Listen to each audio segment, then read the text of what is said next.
турган жер бул жалпы Кара-Балта айылынын жашоочуларын тургундары кайрылуусунун негизинде экологиялык техникалык коопсуздук инспекциясы бул жерде 2016-жылы январь айында Кара-Балта шаарынын мэриясына биз предписание эскертүү кагазын бергенбиз. Ушул жерде свалкага баруучу жол тазалануу милдет негизи шаар башчысына жүктөлгөн.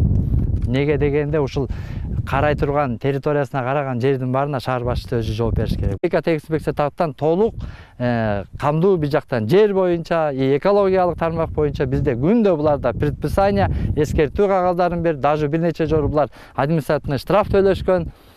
Мэрия төлөгөн. Кара-Балта шаары экотех инспекция жазып, бирок биздин максат бүгүнкү күндө коопсуздукту кылтырбаш үчүн болуп атат дагы, кеп эле штраф менен чектелип калбастан эртеңки күндө элдин коопсуздугу ушул. Ар кандай мына көрүп атасыздар, жыт-жыбырлар бар, өрттөнүп кетип атат.